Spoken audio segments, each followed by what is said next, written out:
মানে আদার টুকরো। Hello everyone, চলো তোমাদের সঙ্গে আজকে সম্পূর্ণ রকমের নতুন ভিডিও শেয়ার করা যাক। অনেক রকমের ভিডিও হলো, তো আজকে একটা নতুন রকমের ভিডিও শেয়ার করা যাক। তো তোমরা একটু নতুন রকমের ভিডিও একটু এনজয় করো। আজ কিন্তু তোমাদের সঙ্গে একটা নতুন রকমের রেসিপি শেয়ার করব, যেটা আমাদের শ্বশুরবাড়িতে এখনও পর্যন্ত কেউ খায়নি। হ্যাঁ, খেয়েছে, ওটা কিন্তু অন্য রকমভাবে খেয়েছে, ওরা কুচিয়ে টাইপের খেয়েছে, কিন্তু এটা আমি প্রথমবার গোটা খাওয়াচ্ছি ওদেরকে। এটা কিন্তু সম্পূর্ণ আমার বাপের বাড়ির ওখানকার রেসিপি, তাই ভাবলাম তোমাদের সঙ্গে একটু শেয়ার করা যায়। যেহেতু নতুন রেসিপি, তাই একটু তোমাদের সঙ্গে শেয়ার করা যাক। আর এখানে দেখতে পাচ্ছ আমি আজকে কী বানাতে চাই, যে নিশ্চয়ই তোমরা বুঝতে পেরে গেছো। আমি কিন্তু আজকে বানাবো ধনেপাতার বড়া। ধনেপাতার বড়া কীভাবে বানায় সেটাই তোমাদের সঙ্গে শেয়ার করব। তো চলো পুরো ভিডিওটা তোমরা দেখতে থাকো।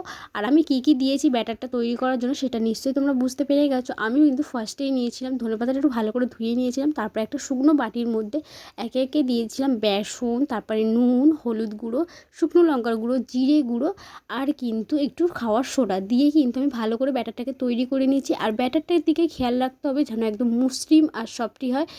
ব্যাটারটা যত ভালো হবে ততটা তোমার জিনিসটাও কিন্তু খুবই সুন্দর হবে, সেই জন্য ব্যাটারটার দিকে একটু তোমরা লক্ষ্য রাখবে। আর এখানে দেখো, এটা কিন্তু খুবই টেস্টি হয়। ধনেপাতার গোটা গোটা যে চপটা, সেটা কিন্তু খেতে কিন্তু দারুণ টেস্টি হয় আর খুবই ক্রিস্পি হয়েছিল। তার জন্য যদি না তোমাদের বিশ্বাস হয়, অবশ্যই তোমাদের ঘরে ট্রাই করতে হবে। আর তোমরা যারা যারা জেনে থাকো অবশ্যই আমাকে কমেন্টে জানাবে, আর যদি না তোমরা কেউ জেনে থাকো অবশ্যই ঘরে ট্রাই করবে। তো আজকে সত্যি কথা বলতে গেলে এটা কিন্তু দারুণ টেস্টি হয়েছিল। সবার কাছ থেকে রিভিউ পেয়ে আমার খুবই ভালো লেগেছে।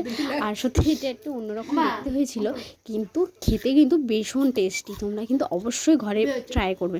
তার সঙ্গে আরও একটা নতুন রকমের জিনিস খেয়েছি, সেটাও তোমাদের সঙ্গে শেয়ার করব। এটা হচ্ছে চিংড়ি মাছের পাঁপড়। সেটা কি তোমরা কখনোই খেয়েছো? আমি কিন্তু ফার্স্ট টাইম খেয়েছি, কারণ পৃথিবীতে থাকতে গেলে যে কত কী দেখতে হবে। চিংড়ি মাছেরও নাকি আবার পাঁপড় বেরিয়েছে, সত্যি ভাবা যায়? তো অবশ্যই আমিও কিন্তু এটা নতুন খেয়েছি, তাই ভাবলাম তোমাদের সঙ্গে একটু শেয়ার করে দেওয়া যাক। এই দেখো, এটা কিন্তু ভেজে খেয়েছি, তবে চিংড়ি মাছের মতো কোনো ফ্লেভার পাইনি। তবে একটা অন্য রকমের গন্ধ ছিল, তবে খেতে টেস্টি। কিন্তু চিংড়ি মাছের মধ্যে একদমই গন্ধ ছিল না। এটা কিন্তু আমার শাশুড়ি মা নিয়ে এসেছিলো ট্রেনের মধ্যে থেকে।